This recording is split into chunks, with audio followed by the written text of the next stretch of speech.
it out either. This report basically says that he's not fit to stand trial. Is he indecisive? Incompetent? I deliver the dose of reality Westminster needs. That's the Camilla Tominey Show at 9:30 every Sunday on GB News. The People's Channel, Britain's news channel. It's Patrick Christie's Tonight, and here we do things differently. It's explaining the absolute madness of this, doesn't it? It's explosive. I mean, this is very good. It's lively. 850. Your government sat there, Sean, and it did nothing. It's controversial. And the Middle East has been in turmoil since before I was born. It's everything you need to kickstart your evening. Everyone's had their Weetabix tonight. I love to see it. That's Patrick Christie's Tonight, weeknights from 9 p.m. Only on GB News, the People's Channel, Britain's news channel. Hi, I'm Michelle Dewberry, and my show is your opportunity to cut through all the noise and dive in headfirst to some robust debates. Ideas clash. Situation, Because the failure is... You're deliberately avoiding my point. Nothing's held back. And if you think this is the end of it, wait for more. And we do not shy away from the difficult stuff. Sometimes I want to shake people and say, if only you understood. So join me on Jubes & Kerr weeknights at 6 p.m, only on GB News, Britain's news channel. Good Afternoon Britain isn't just about us. The wonderful thing about this programme is it's about everyone watching. It's an interactive programme. Well, there absolutely is something to see here, and we're going to be talking about it more. Whether it's breaking royal news, Please bring us up to date. or indeed a particularly punchy speech in the House of Commons, Very, very curious. we bring it to you live, and then we bring you live reaction as well. That's Good Afternoon Britain, weekdays from midday. Only on GB News, the People's Channel, Britain's news channel.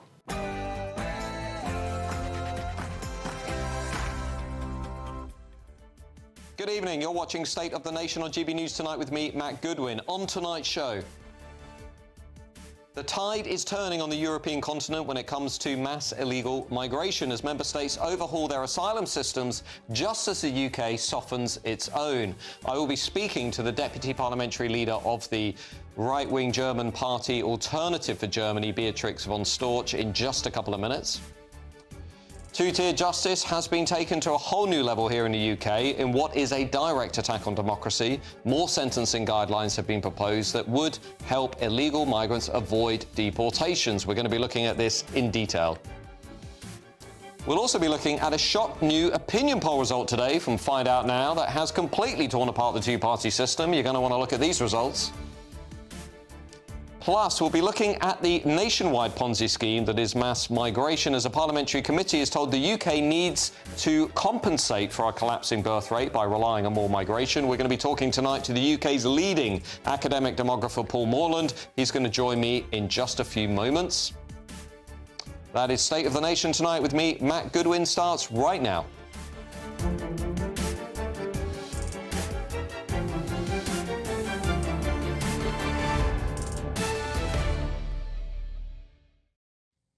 Now, I'll also be joined tonight by my top panel, assistant comment editor at The Telegraph, Poppy Coburn, and political consultant and former Labour candidate, Kevin Craig. As ever, let me know your views at gbnews.com/yoursay, and of course, you can reach out on X over at GoodwinMJ. But now it's time for the News Bulletin with Sam Francis.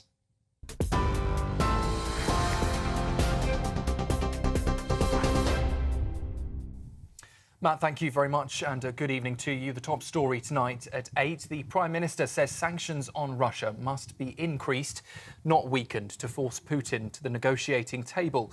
Speaking in Paris, Sir Keir Starmer accused the Russian president of playing for time and said hollow promises won't bring peace. He joined leaders from 30 countries for a summit co-hosted by France, pushing for tougher economic pressure and a framework for Ukraine's peace talks. Meanwhile, the French president warned a European force would respond if attacked by Moscow, while Russia says any deployment would risk a direct clash with NATO. And speaking at a press conference after that summit today, the Prime Minister reiterated his commitment to peace in Ukraine. Peace comes through strength. That was one of the main messages reasserted today and emphasised today all around the table and the meeting. Second, it means increasing the economic pressure on Russia, accelerating new, tougher sanctions. This is Europe mobilising together behind the peace process on a scale that we haven't seen for decades. Backed by partners from around the world, we are determined to deliver a just and lasting peace, because we know that it is vital for Ukraine and Europe as a whole. And I am clear that it's also vital for Britain. The Chancellor is defending deep welfare cuts and Whitehall squeezes in her spring statement yesterday measures she says are vital to meet her non-negotiable fiscal rules. But with the OBR slashing growth forecasts and less than £9 billion in headroom left, critics say tax rises may be the only way she stays on track. The Resolution Foundation is warning lower-income households could lose £500 a year, while Labour's bracing for backlash with up to 250,000 people at risk of being pushed into poverty. Turning now to international news, and 6 people have sadly died after a tourist submarine sank in Egypt's Red Sea, with 39 others rescued. Officials say the vessel went down near Hurghada around 10 a.m. this morning, with reports it may have hit a reef and lost pressure. Among the dead are 2 married doctors and 2 children, according to Russian state media. Passengers on board included tourists from Russia, India, Norway and Sweden. It's now the second fatal incident in the Red Sea in recent months. An investigation is now underway. And 5 people have been injured in a stabbing in central Amsterdam, with police saying the suspect was overpowered by a local resident and then taken to hospital. At this stage, the motive remains unknown, and Dam Square, where it took place, is now cordoned off.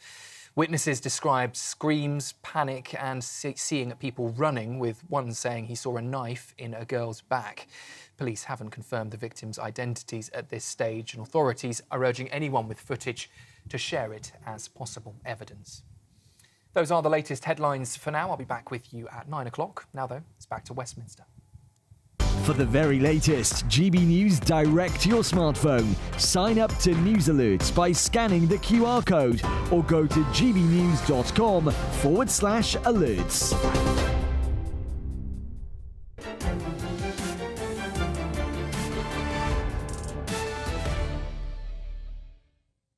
Welcome back to State of the Nation Tonight with me, Matt Goodwin. Now, almost everywhere in the Western world, the sand is beginning to shift on mass illegal migration. Thank goodness. The Trump administration has been very busy executing its agenda of large-scale deportations, which has led to a, get this, 94% drop in its southern border crossings year on year. 94%. Have a look at this clip of U.S. Homeland Security Secretary Kristi Noem speaking from a prison filled with Venezuelan deportees in an El Salvador prison. Watch this. Also want everybody to know, if you come to our country illegally, this is one of the consequences you could face. First of all, do not come to our country illegally. You will be removed and you will be prosecuted. But know that this facility is one of the tools in our toolkit that we will use if you commit crimes against the American people. But it's not just the United States of America that has got its act together. The Polish government has just announced that it is suspending the right of illegal migrants to apply for asylum if they cross the border from Belarus. Italian Prime Minister Giorgia Meloni, meanwhile, has set up migrant repatriation centres in Albania, which are due to be reopened in the next few days, pending a ruling from the European Court of Justice.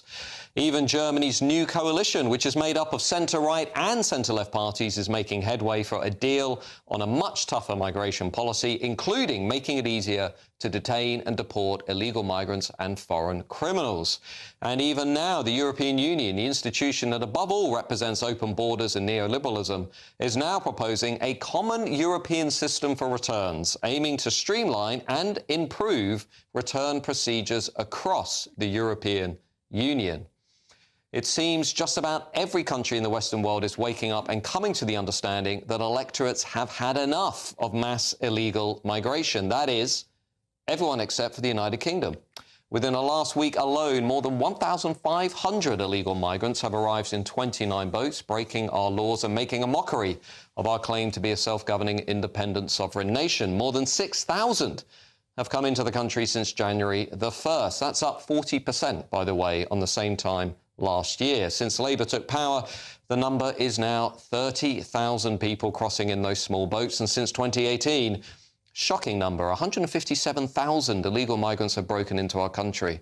So with the United States, Poland, Italy, Germany, and even the EU now taking illegal migration seriously, what is the Labour government's plan for this? The answer, I think, is to make it worse. Labour's strategy of smashing the gangs is little more than a slogan. Indeed, the only thing Labour seems to be smashing is the British people's sense of fair play, that if you come to this country, you should play by the rules. Not only was much of it already Tory government policy prior to the general election, but Labour's plan does not address the fundamental need for an active deterrent, namely offshore processing and, dare I say, reducing the amount of welfare that we give to people who break our laws. Labour's Borders and Asylum Bill is currently going through the House of Commons, and what it will do is increase the incentive to cross the channel in small boats, not provide an active deterrent. The bill allows migrants who cross to apply for asylum, and with an acceptance rate of more than 70%, meaning more than 70% of people who apply for asylum get it, it is effectively an opening of our borders. This is not what the British people want or deserve. They deserve to be treated with respect. They deserve to be treated with decency, not least because they are the ones having to pay for the costs of this spiralling crisis. Now, joining me right now is the Deputy Parliamentary Leader of the Alternative for Germany, Beatrix von Storch. Beatrix, thank you for joining us tonight. We are reading about Germany toughening up on migration policy. We are reading about the centre-right and the centre-left coming together to make detaining and deporting illegal migrants easier. Is that really the case? No, it's not. I would be very happy if that would be right, and the German voters would be very happy if that would be right. But the both parties, so the Social Democrats, Labour, and the so-called Conservatives, are negotiating at the very moment to come up with a coalition before Easter. I doubt it, probably afterwards, maybe in May or June or something. And all what we hear at the very moment is quite the contrary. They do not agree upon anything. Specifically, the Social Democrats are not willing to get any tougher. It looks more like the contrary. It looks like they're really aiming to keep everyone in. They are trying to make illegals legal. They're going against everything which would make sense. And what we suspect is that the Christian Democrats, the so-called Christian Democrats, the so-called conservatives, they might give in with anything because they only have got one aim. Friedrich Merz has one only aim. He wants to be chancellor, and he's willing to pay any price, anything, what the Social Democrats will ask from him in the coalition talks. Sure. And so I don't see anything improving on the field of illegal migration in Germany. So, Beatrix, let's imagine for a second, obviously the AfD, the Alternative for Germany, did very well at the recent election. You finished second. I think you were the most popular party in the east of the country. If you had your hands on power, what is the answer to Europe's growing problem, challenge from illegal migration? Well, first of all, you have to admit that we have a severe problem. If you don't admit this, there will be no further consequences. So this is what we say. This kind of illegal migration hurts our country. It pushes it back. It's not good for economy. It's not good for security. It's not good for our culture. We don't want that. And then we would be very, very tough on all these matters. I mean, we would stop first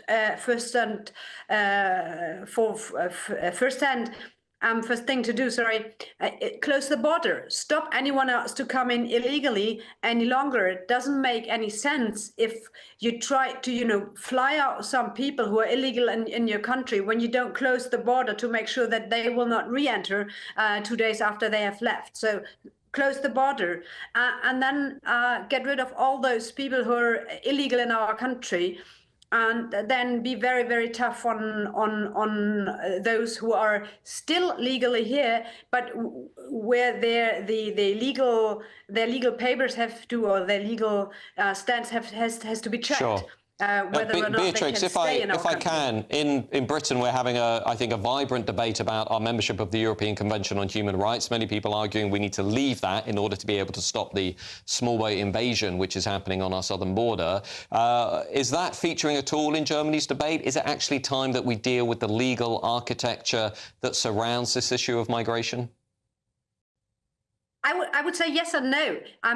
Yes, of course we could talk about all these issues, but we as AFD say we don't need to change any kind of legal statutes at the very moment. We can, under the current law, do what we have to do and stop everyone to come in and send the people out who are illegally in our country. So there is no need of a change of the law to get to solve that problem at the very moment. But it's probably very helpful to make it even clearer and to stop the debate and to send out a message to the world. It's over. It's over. We're done. The West is done. You should just not, even try to come over because you won't make it. And Beatrix, there's obviously a lot of interest in German politics here in the UK, but a lot of people saying that actually the AfD represents a radical political party, if not an extreme political party. What do you say to those critics here in the UK? Well, if you compare what the one hand is doing and what we want, that's extreme. We just don't want to have this, millions of people entering our country. If you call this extreme, yes, we are extreme. But I would say we're extremely right. We are extremely correct in what we want. We want to, we want to keep the law. We want to keep our constitution. We want to keep our country safe and wealthy. And this does not go together with, invite everyone from all over the world to come to our country. Sure. So well, thank this is you. Extremely far away from what all the others want. But of course, it's just common sense. What we address is common sense. Well, thank you, Beatrix, for joining us this evening from Germany. Fascinating developments in Germany. We're going to be watching them very closely as you head into the next government. Now, with me now is immigration lawyer Ivan Sampson. Ivan, across Europe, there is clearly growing concern over border security, over migration. We're seeing parties like the AfD doing much better in the polls. We're seeing similar parties in Austria, Sweden, the Netherlands doing really well. Obviously, we've seen Donald Trump's emphatic victory. Clearly, millions of people out there in the West are absolutely frustrated and fed up with this collapse of border security. How do we fix it? I agree with you. The government has a duty to protect our borders. But it's important to dispel myths, especially the wording, because you talked about mass migration or illegal migration. 157,000 in the UK. Every person who claims asylum is not illegal, first of all. But if they break our laws, they are breaking our laws. They are illegal migrants. No, they're not. I mean, let's get the wording right. The Refugee Convention and the 1967 Protocol is the legal framework for claiming asylum. And what that says is the moment that you claim asylum, you're granted temporary admission. So you're not illegal. Also, if you look at our ranking in the European Union, we're 20th on the list, third from the bottom, on the numbers that we take. There isn't mass migration to the UK. If anything, Germany takes about 400,000 a year. Ivan, let me ask you a very simple question, because I would dispute what you just said. I think destroying your documents on the way into the UK is illegal. Entering through an unauthorised entry, port entry, is illegal. But nonetheless, do you think it's acceptable for the UK to have, according to the Pew Research Centre, which is a pretty centrist think tank, if anything, it's a left-wing think tank, do you think it's acceptable for British taxpayers to be basically covering the costs of somewhere between 750,000 and 1.2 million illegal migrants in the country? Well, there's a reason that we have to cover the costs. First of all, we have a long-standing tradition of offering sanctuary and refugee for those people fleeing persecution. Do you think they're genuine refugees? Well, if you look at people coming from Vietnam, Albania, are these genuine refugees? People who are coming in on skilled worker visas, Ivan, who are applying for asylum? I agree with you. Look, the Home Office should weed out the genuine asylum seekers from those that are economic migrants. I'm all for remove economic migrants, but that doesn't mean that we shouldn't treat genuine asylum seekers fairly. OK, so let's talk about this point about genuine asylum seekers, genuine refugees, because the fact of the matter is the UK's obviously done a lot with people from Ukraine, people from Hong Kong. We've taken in hundreds of thousands of people. I don't think anybody would ever question the UK's commitment to helping genuine refugees. But I'm always curious, what is the number that you think would be the limit? Because when I hear people talk, dare I say, within the legal system, within the judicial human rights orbit, they say we need more safe and legal routes. But they never tell me what the upper number is. How many people should we be accepting and supporting? Well, I gave you the figures in the EU, for example, EU countries and the UK. We're 20th in the list. We take about 100,000 a year. just under 85,000, around that sort of figure.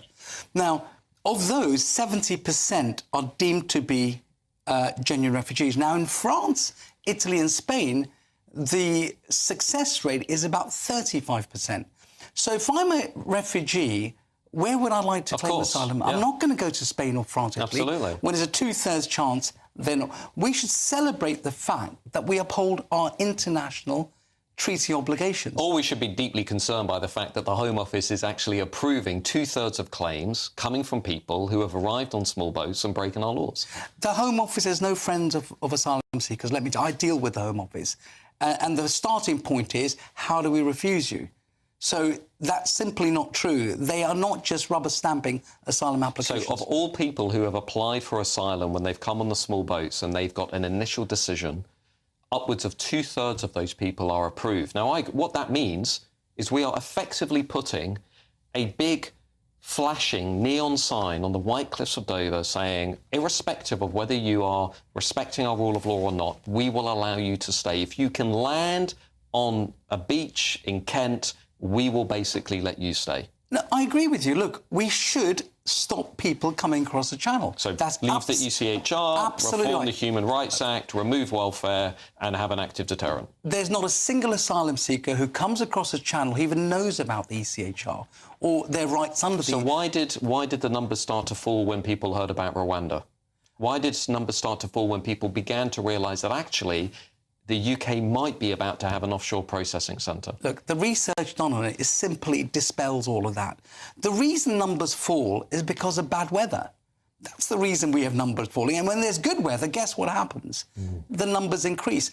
Our borders, at the moment, are dependent on the weather and not by the policies of this government. We're in March, yeah? Numbers so far this year are up 40% in January, in February, in March. Not great months for hot weather, let's put it like that. As we've just heard, we've had about 6,000 people already this year who have come over. There's no end to this crisis under a Labour government, is there? I don't think they've done any better than Conservatives. Look, we need to have a treaty with the EU over this. The only people that can stop the small boats are the French. It's their borders. They're setting off on the French side. Only they can stop it. We need a treaty with the EU as a whole for them to properly patrol and secure their borders. Well, Ivan, thank you for coming in this evening. We really appreciate your views and insights. Now, after the break, even more evidence has emerged, get this, from our judiciary that could suggest that we're living under a two-tier justice system. And this time, it's been suggested illegal migrants could be using our two-tier justice system to avoid deportation. Find out exactly how in a moment.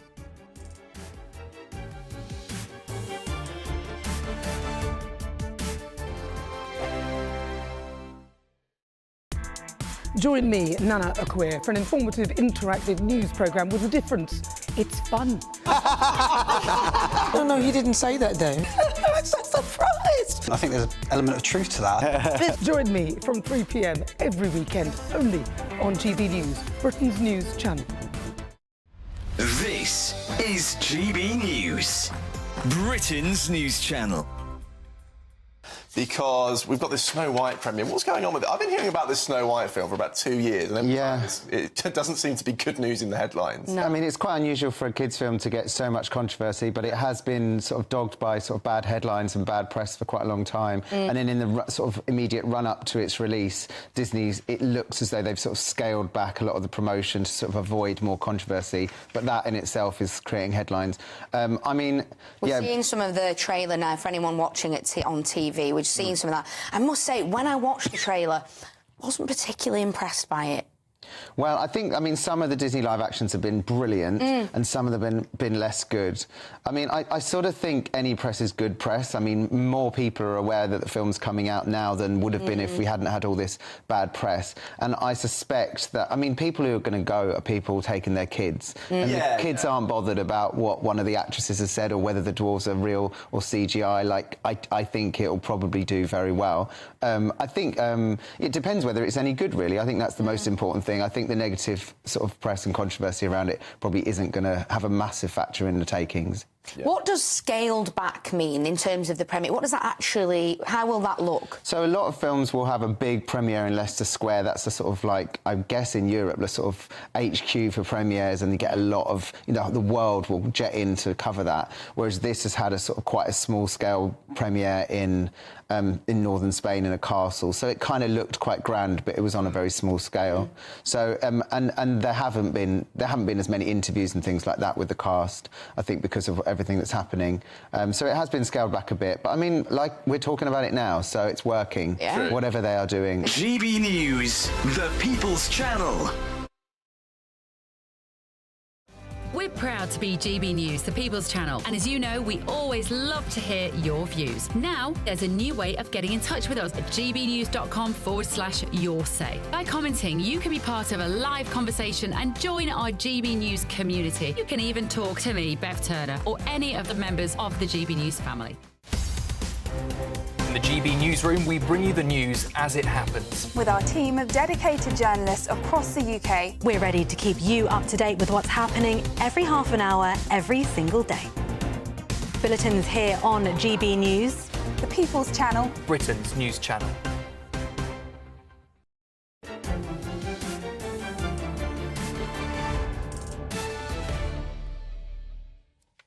Welcome back to State of the Nation tonight with me, Matt Goodwin, right here on GB News. Now, Shadow Lord Chancellor Robert Jenrick has claimed more evidence of two-tier justice has emerged in the country. The proposed sentencing guidelines, get this, could see illegal migrants avoid deportations. Currently, foreign nationals who are sentenced to more than a year in prison automatically become eligible for deportation. But these new sentencing guidelines that you've probably heard a little bit about in recent weeks propose sentences for a number of immigration offences that are shorter than 1 year. This, critics have argued, could enable illegal migrants to dodge deportation from the country. I'm joined now by Britain's most experienced legal commentator, Joshua Rosenberg. Joshua, thank you for joining us this evening. This is obviously the topic of the moment, two-tier justice, but Robert Jenrick's argument being that if we are not careful, if we do not change this system, illegal migrants could be using the new sentencing guidelines to effectively avoid deportation, no doubt alongside things like the European Convention on Human Rights, the ECHR. What's your view on this? I don't think that's right at all. I don't think that an illegal migrant can choose the sentence that person's going to be sentenced to. That's a matter for the courts. The courts decide how long an offender is sentenced for, not the migrant.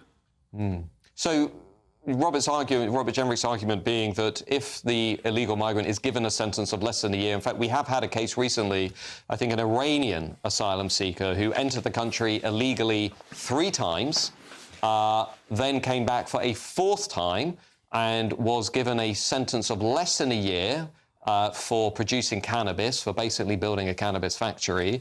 And he was therefore able to avoid deportation from the country because his sentence was less than 12 months. Deportation is automatic if you get more than 12 months and you're a foreign national. There are other circumstances in which people can be excluded from the country. But the point of these sentencing guidelines, which are only draft at the moment, is to ensure that there's the opposite of two-tier justice. At the moment, we have no guidelines for these offences. Some of them are new offences, some of them are new penalties. And the idea is to introduce consistency and avoid people getting an out-of-line sentence if they're sentenced in a part of the country that doesn't have many cases of this sort. But Joshua, you're not seriously suggesting that the sentencing guidelines that we've been reading about in recent weeks are an attempt to produce a level playing field in our justice system? That's exactly what I'm suggesting. That's the whole point of the Sentencing Council. It was created in order to ensure that courts across the country are working from the same song sheet, from the same guidelines. That's why they're called guidelines. They don't change the maximum sentence. They don't introduce minimum sentences. They simply ensure that if you are sentenced in one part of the country, the sentencer, a judge or magistrate, has the same guidelines in front of him or her as the sentencer in another part of the country. But Joshua, why should we be taking into account whether somebody belongs to an ethnic minority or they're transgender before they're sentenced? I think you're confusing two sets of guidelines. You're talking about the guidelines which the Sentencing Council has been asked to consider reconsidered by the Lord Chancellor Shabana Mahmood. What this story in the paper today that you're asking me about is not those guidelines at all. Sure. These are new draft guidelines which actually say that the courts should be aware of the sensitivities and ensuring that people are not sentenced because they come from a minority of one sort or another.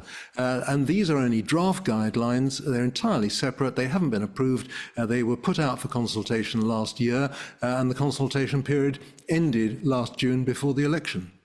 Do you think, and I wasn't confusing the two, I was just suggesting that over the last couple of weeks we've had a number of cases about different sentencing guidelines, which I think many people out there will be reading and thinking, is this really a level playing field within the judicial system? Let me just lastly ask you this. Do you think in this country the legal system, the justice system, is actually doing a good job at inspiring, cultivating public trust in the system? No, I don't. I think it's been underfunded for many years. I think people are upset at the fact that people don't serve the full prison sentences that they receive, that they have to be let out early because the prisons are full to overflowing. There are delays in the courts, which is something the present government is trying to tackle. It's far from perfect, but I don't think there's any reason to say that just because it's proposed to ensure consistency across the country, that's two-tier justice. It's the opposite of two-tier justice. It's an attempt to ensure that everybody is sentenced in the same way. Well, thank you, Joshua Rosenberg, for joining us this evening with some really insightful comments. Thank you, Joshua. Now, with me now in the studio is my top panel, assistant comment editor at The Telegraph, Poppy Coburn, a regular on the show, and political consultant and former Labour candidate, Kevin Craig. Now, Kevin, we are having a robust conversation in this country about two-tier justice. Is Robert Jenrick right to essentially say that we really need to be concerned about these latest guidelines because illegal migrants are going to be using this to effectively avoid deportation if they're given sentences of less than 1 year? Well, it's a great question and a good debate. Firstly, I take with a pinch of salt what Robert Jenrick says because he was in power for a lot of the time where this got worse. Secondly, it's important that your listeners and viewers know that the Labour Justice Secretary has already this year had to intervene when the activities of the Sentencing Council go contrary to common sense, where there was this implication of special treatment for people with distinct characteristics. And ultimately, I can imagine some people getting quite upset and worried about the debate tonight, but ultimately, the government and Parliament will intervene if arm's-length bodies are seen to be not doing what they're supposed to, because a lot of the things you've talked about destroy public confidence. Poppy Coburn, public confidence destroyed, arm's-length bodies basically adapting our justice system in a way that most people don't really want to see happen. What's your reaction to Robert Jenrick's latest intervention? I mean, I think he's completely right. And, you know, I don't want to defend the Sentencing Council. I think it never should have existed in the first place. It's another one of these pointless quangos that allows politicians to avoid making tough decisions. But I would ask the question, and a good friend of mine, Tony Smith, who's a GB News regular, says the same thing. How many deportations have there been in the last 5 years? Is anyone actually keeping track of this stuff? Because I can tell you that it's very, very low. And what the government actually tracks as a deportation is usually a voluntary exit. These sentencing guidelines are essentially irrelevant to the conversation. The real question I want to ask is, has the government lost control of the powers to actually deport people? Well, Kevin, no, right? So this is why this is such a great discussion, because under the Labour government, in the run-up till Christmas, returns of illegal immigrants went up by 25%. What we need to talk about, there are more flights going out, more full of people who shouldn't be here than there were in all of the 14 Tory years where Jenrick et al. Chatted the chat about immigration. Rwanda, they sent more foreign secretaries than illegals. And guys, the modern Labour Party under Keir Starmer knows it's an affront to the working class, which is where I come from, when people who shouldn't be here get away with crimes and are not picked up. And it's a mission of this Labour government to tackle it. Well, Poppy, returning at record numbers. I'm never going to defend the Conservative Party for their record on immigration, but also my ambitions are a little bit higher than Labour.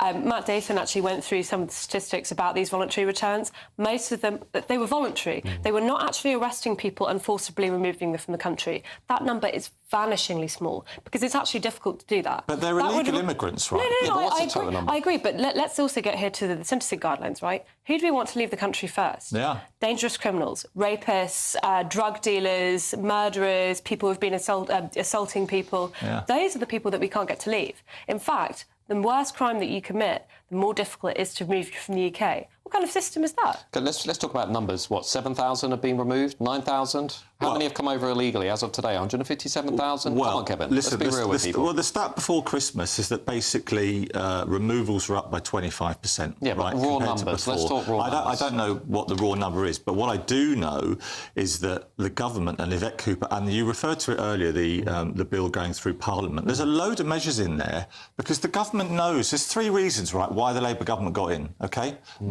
People trusted Starmer and Rachel Reeves with their money, and they trusted them to do something on immigration, right? And if they don't, then the other one is to take tough decisions. If the Labour government doesn't deal with this, it's electorally a nightmare. So, well, let's see if Labour will deal with this. Let's see if Labour's plan for smashing the gangs will work. Thank you to my panel for now. We're going to hear more from them in a moment.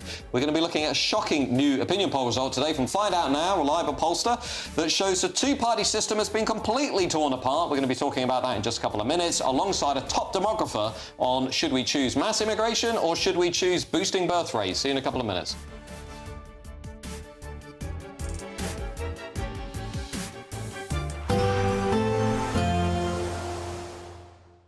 Dinner under the stars tonight? That reminds me of our travel insurance. You mean all clear skies? All Clear Travel Insurance sponsors GB News travel destinations forecast.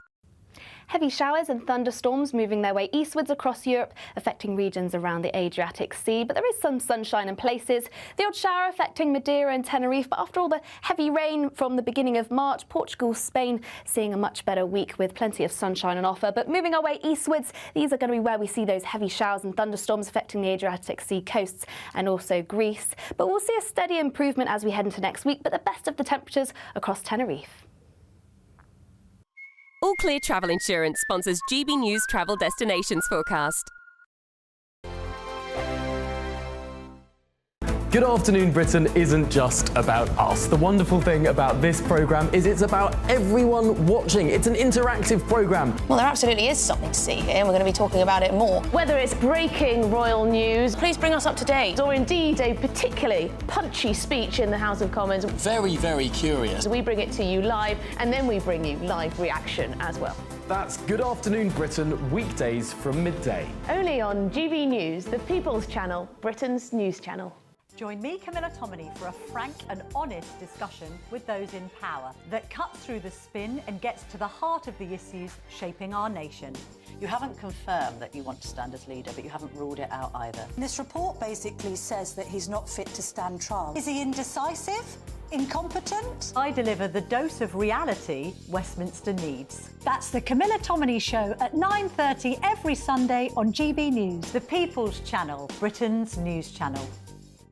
Hi, I'm Michelle Dewberry, and my show is your opportunity to cut through all the noise and dive in headfirst to some robust debates. Ideas clash. Situation, No, isn't it? no, Because the failure is you're deliberately avoiding my point. Nothing's held back, And if you think this is the end of it, wait for more. and we do not shy away from the difficult stuff. Sometimes I want to shake people and say, if only you understood. So join me on Jubes & Co. weeknights at 6 p.m, only on GB News, Britain's news channel.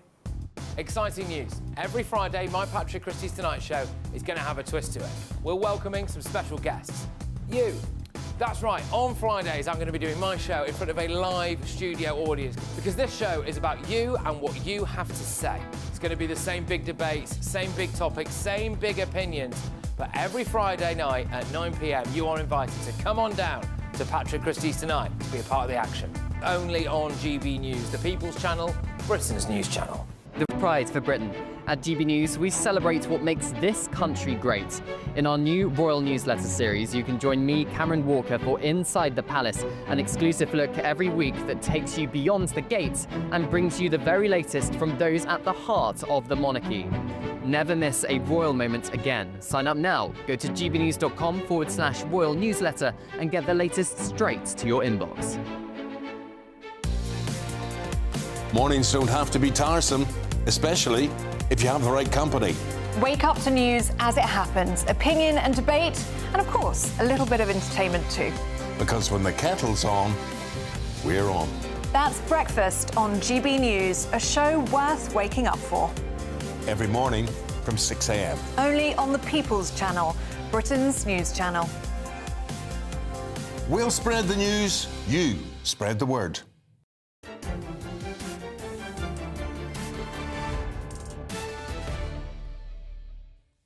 Welcome back to State of the Nation tonight with me, Matt Goodwin, right here on GB News. Now, a shock new opinion poll by Find Out Now, reliable pollster, has put Reform UK on 26% of the national vote if there was a general election tomorrow, continuing to affirm what many have suspected all along, that the two-party system may well disintegrate at the next election. Lots of parties doing pretty well in the opinion polls, Reform often leading them. So is it time to start getting to grips with the very real possibility of the Reform Party winning the general election, or at least being part of a coalition at the next general election? We've got people now calling for a Unite the Right election pact.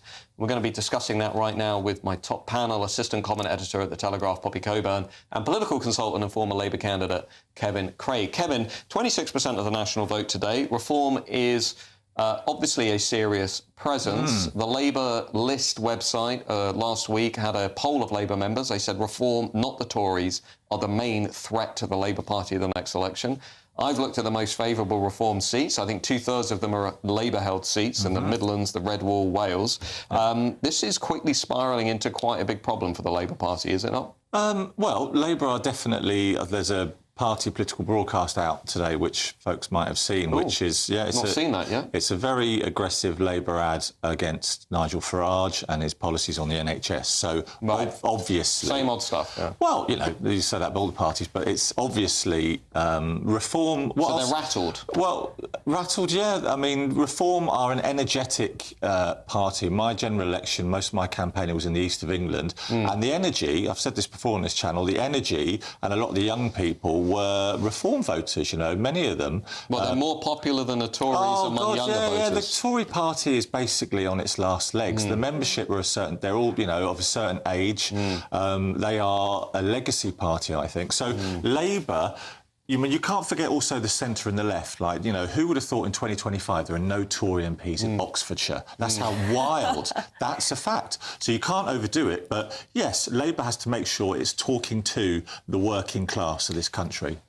Poppy, the Tories are really in trouble. Kemi Bannock doesn't seem to be connecting. The poll numbers still aren't picking up. I mean, where do you see this Reform surge going? Let's just talk about some of the challenges maybe facing Reform. I mean, I don't see the momentum slowing down anytime soon. I think if I were to take the most pessimistic case, I'd say you're going to be stuck in this three-way race for, let's say, another year or so. It's also going to depend what happens in this by-election, because if there is a win, that's going to be a whole bunch of momentum going forward. The Runcorn Helsby by-election. 100%. But also something I would note is that, you know, as you say, the Tories are just not in the conversation anymore. Last night I was talking to a Singaporean national. He said something that really made me stop. He was like, the Labour Party and the Reform Party, that now is what people, even from outside the UK, think are the two main parties in the UK. If I were in the Tories right now, I'd be going, this isn't good. You know, we have essentially lost even our position as a legacy party. We're now like the Lib Dems. But do you think Reform are ready for that?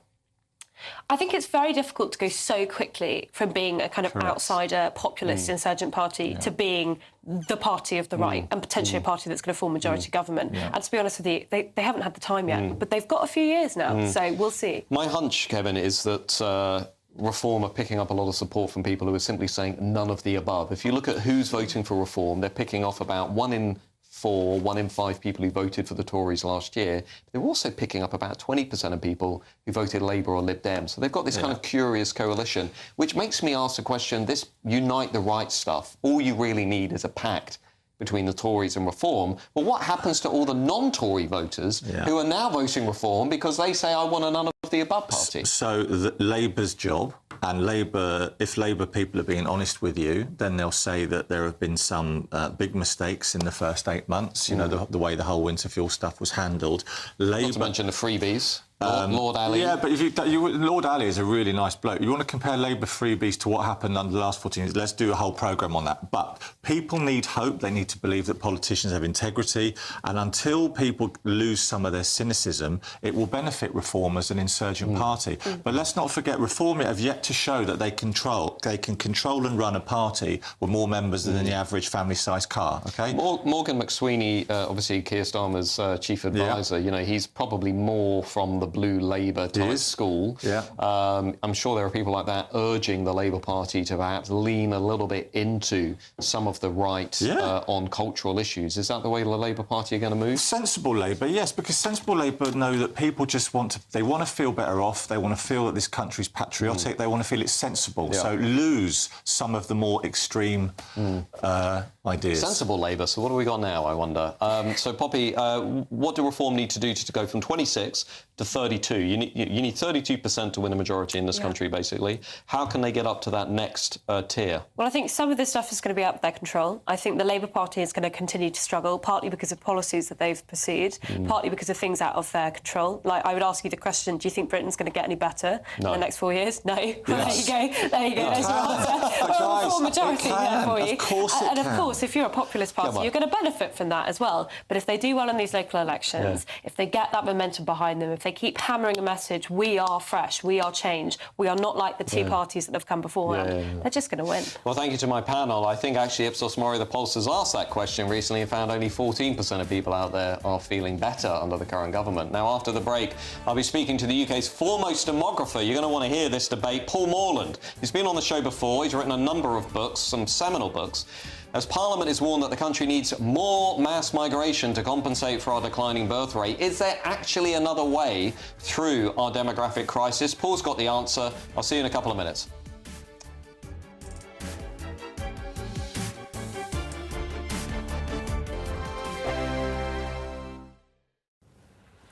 Hello again and welcome to the latest update from the Met Office for GB News.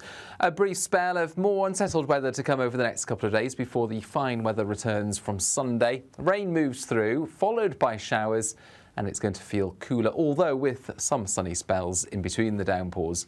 Now, the rain I mentioned, that's being driven by this cold front, which is sinking southeast across the UK as we speak. It's going to arrive into the north and west of England as well as Wales during the evening, and then spread into the Midlands, East Anglia and southern counties of England by dawn. So a cloudy and wet start for many across the south first thing Friday. Brighter skies are spreading southeast in the wake of that front, and across much of the Midlands, the southwest of England and Wales will see those sunny spells return by 7 or 8 a.m.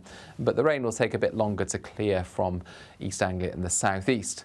Showers, though, quickly following, and those showers would be particularly lively across western Scotland with the chance of hail and thunder, hill snow as well, because this air is a lot colder compared with the air that preceded the front. And we'll also see those showers to emerge to give longer spells of rain across western Scotland, along with a gusty wind. All in all, it's going to feel disappointing in the northwest. But once the rain clears the southeast, after lunch, well, plenty of sunshine returns and showers will be few and far between across the south and southeast. 14 or 15 Celsius in the southeast, feeling a little cooler, not feeling quite as cold though as it will in the far northwest. It's a bright start for all of us on Saturday, and it stays that way across the Midlands, the southeast and some southern counties of England throughout the day. But elsewhere we'll see a band of rain moving in, again followed by some showers, but gradually through Sunday and Monday high pressure returns, bringing a return to fine weather.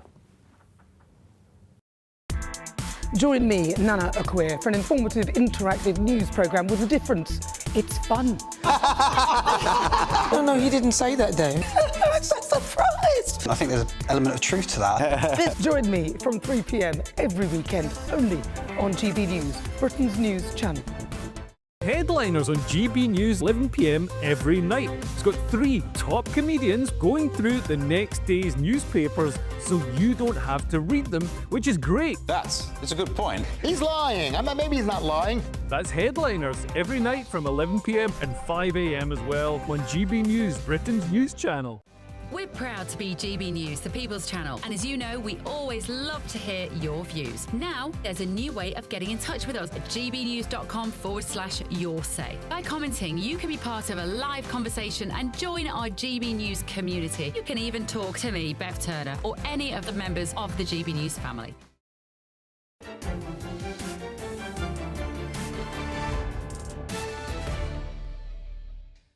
Welcome back to State of the Nation tonight, GB News, right here with me, Matt Goodwin. Now, it's no secret that the Western world is facing an existential crisis in virtue of its low birth rate, something that nobody in Westminster seems to want to talk about. Well, the House of Lords Economic Committee was told earlier this week that the UK must rely on, you guessed it, more mass immigration to compensate for our falling birth rate. But this amounts, I would suggest, to a Ponzi scheme, putting aside the cultural issues with mass immigration, the fact that many of the people coming in don't share our values and certainly don't respect our way of life. It's important to remember that immigrants also get old too, and their average birth rates are not really above replacement rate either. With me now to discuss these issues, I'm happy to say, is the UK's leading expert on demography, Professor Paul Morland. Paul has just written an excellent book, No One Left. You must check it out. Paul, people out there are presented with this trade-off by politicians. You can either have more mass uncontrolled immigration, or you can boost the birth rate. No one seems to want to talk about how you boost the birth rate, but nonetheless, that's a choice. What is the way through this? Well, there is something of a choice and a trade-off between those two if you don't think that AI is going to fix all our labour shortages, and I don't, for reasons we may explore. What's really important to bear in mind is two things. First of all, that so much of the immigration we're getting anyway is not coming from people who are working, and that's data you've worked on. 13% of non-EU immigrants are coming in on work visas. So we're getting mass immigration, we're not necessarily getting workers. The second thing is that we've tried mass immigration for at least 25 years now. We've never had, until this Prime Minister, a frontline politician prepared to say we need to boost our birth rate. And what's on Prime Minister? Finally, we've got a leading politician who says something on the subject, and he says nothing to do with me, Gov. So let's imagine for a moment we did have a government that said, OK, we're not going to carry on with this Ponzi scheme of low-skill, low-wage migration, which is making us poorer, dividing our country. We're going to take this family stuff seriously. We're going to invest in family policy. We're going to see if we can boost this birth rate. Let's be realistic for a second. You look at Poland, you look at Hungary, look at Israel, variety of different approaches. You're parachuted into number 10. The Prime Minister of that government, whoever he or she may be, says, Paul, we've got to fix this. What do we do? What's your advice? Well, the first thing I would say is a child born today is not going to work for 20 years. We need a 20-year fix, and that's about getting people in who are actually going to work, not loads of dependents. And it's about focusing laser-like on that, and not necessarily when people come and work here, giving them the right to stay. So that's thing one. For 20 years' time, to bring a bit of light to the end of the tunnel, how are we going to change it? There are lots of things that can be tried. The first thing is just having politicians talking about it, making it socially acceptable, teaching people in schools how quickly their fertility goes off in their 30s and how important it is to start families young. Thinking of ways of people getting a university education and not necessarily putting their childbearing at the end of that. More support for families with larger numbers of children, not stopping child benefit at 2. Changing the tax system so that people who are childless pay a bit more, and those with children pay a bit less. There's a whole range of ideas. Been doing. I think they've just come out and said they're going to eliminate income tax for mothers who have 3 children. It's not a simple one-size-fits-all. Different things at different times have worked in different countries. Australia had a baby bonus. Saying it's something we want to work on and trying different approaches is the only way we're going to start to crack this problem. Now, Israel has gone a lot further than others. It's kind of wrapped its strategy around family policy birth rates in a more sort of existential argument, which is, look, in order to survive, we need you to have children. Dare I say that across parts of the West today, there are people beginning to say, look, actually, if you don't want your countries to be completely swamped with mass migration, if you don't want this to be the future, you actually have a moral obligation to your fellow people and to your family and ancestors to have more children. I mean, there's almost a survivalist message that seems to be coming through in some parts of the West. Well, I believe that. I believe if a nation, if a people wishes to continue to exist, it must have children. It must create the next generation. And it's either going to shrivel away in its own land to be nothing, or it's going to be swamped by people from overseas. It's one choice or the other. I'm not sure that argument is going to make that much difference to people in the short term. I think the culture needs to change, and I think people need to want to have children. Now, we need to find out whether we can do that without some kind of religious revival, some kind of nationalist revival, without being in the sort of existential danger Israel is in. No one wants us to have to go to the brink to test those things, but we haven't even started trying it seriously. So just on that, this is one thing that I've never quite understood. Why do you think so many people in Westminster, the expert class, the elite class, are so resistant to even talking about family policy? I spoke at a conference, I think last year or the year before, a sort of conservative conference, and lots of people talking about the need to invest in family policy and raise birth rates. The reaction from people who like to think of themselves as serious journalists, legacy media, was as if people were talking about, the rebirth of fascism or something. They just couldn't handle the fact that people were talking about the need to invest in family policy. Where does that come from? There's an awful terror in this country that something about pronatalism, something about believing in the future for children and families is somehow very right-wing. Now, that's not the case in France. Macron talks about demographic rearmament. No one blinks an eye. So in most of the world, this is quite normal. I'm often going on... I mean, I was on with Aaron Bastani talking about this, and so there are people on the left who are interested. I always say, if you want to understand the biggest attacks, the most effective attacks on Malthusianism and the idea of having small families, then look at Karl Marx, look at Stalin, look at Mao, the heroes of the left of the past, Castro, were all pro-natalist. Well, thank you, Paul Morland. Do check out his book, No One Left. This is the argument that is going to dominate the next few decades. You need to get ahead of it. Now, up next tonight is Patrick Christys. Patrick, what have you got on your show this evening? Well, we've just had to rip up the running order, I'm afraid, Matt, because this is embargoed until 9 p.m, so obviously, unfortunately, I can't tell you exactly what it is now, but we have some big breaking news to bring you at 9. That's certainly going to be dominating the top of the show. In other news, though, could Just Stop Oil, well, they just stopped, didn't they? I'm going to take a look at some of their greatest hits and wonder, have they actually achieved anything? We can't deport foreign criminals, nothing new there, apart from a few new examples. And Prince Harry, what is the truth behind his retreat from that African charity? All of that and much, much more coming your way. Great stuff, Patrick. Well, I'll be watching, that's for sure. That's all coming up after the weather. Now, I'm Matt Goodwin. You've been with us right here on State of the Nation. I'll be here again tomorrow night between 8 and 9 p.m, speaking up for you, the forgotten majority, and telling the truth like nobody else. I will see you tomorrow, 8 p.m, right here on State of the Nation, but do stick around and check out Patrick Christys. Bye-bye.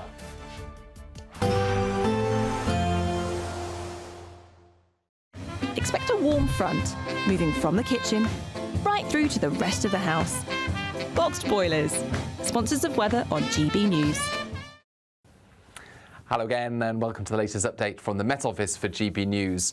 A brief spell of more unsettled weather to come over the next couple of days before the fine weather returns from Sunday. Rain moves through, followed by showers, and it's going to feel cooler, although with some sunny spells in between the downpours.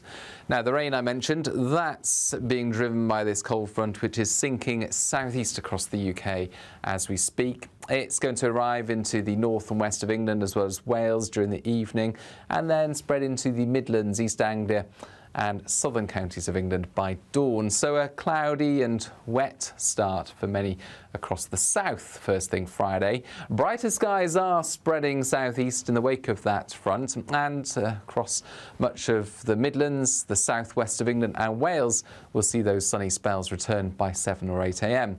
But the rain will take a bit longer to clear from East Anglia and the southeast. Showers, though, quickly following, and those showers would be particularly lively across western Scotland, with the chance of hail and thunder, hill snow as well, because this air is a lot colder compared with the air that preceded the front. And we'll also see those showers to merge to give longer spells of rain across western Scotland, along with a gusty wind. All in all, it's going to feel disappointing in the northwest. But once the rain clears the southeast, after lunch, well, plenty of sunshine returns and showers will be few and far between across the south and southeast. 14 or 15 Celsius in the southeast, feeling a little cooler, not feeling quite as cold, though, as it will in the far northwest. It's a bright start for all of us on Saturday, and it stays that way across the Midlands, the southeast, and some southern counties of England throughout the day. But elsewhere, we'll see a band of rain moving in, again followed by some showers, but gradually through Sunday and Monday, high pressure returns, bringing a return to fine weather. Expect a warm front, moving from the kitchen right through to the rest of the house. Boxed Boilers, sponsors of weather on GB News. There's just 2 weeks left to see how you could be a spring winner, as we have an incredible £17,777 in tax-free cash to be won. And if that wasn't enough, we'll also give you the latest Mulberry handbag and not one, but 2 sought-after designer watches. Make sure you don't miss out, as lines close on the 4th of April. For another chance to win the lot, text cash to 63232. One entry costs £2 plus 1 standard network rate message, or text bonus to 63232. 5 entries cost £5 plus 1 standard network rate message. Go to gbnews.com/win. Entries start from just £2. Call 0903 681 3232. Calls cost £2 plus your network access charge, or post your name and number to GB12 PO Box 8690 Derby DE1 9TT. UK only. Entrants must be 18 or over. Lines close at 6 p.m. on the 4th of April. Please check the closing time if listening or watching on demand. Good luck. Good Afternoon Britain isn't just about us. The wonderful thing about this programme is it's about everyone watching. It's an interactive programme. Well, there absolutely is something to see here, and we're going to be talking about it more. Whether it's breaking royal news, please bring us up to date, or indeed a particularly punchy speech in the House of Commons. Very, very curious. We bring it to you live, and then we bring you live reaction as well. That's Good Afternoon Britain, weekdays from midday. Only on GB News, the People's Channel, Britain's news channel. Hi, I'm Michelle Dewberry, and my show is your opportunity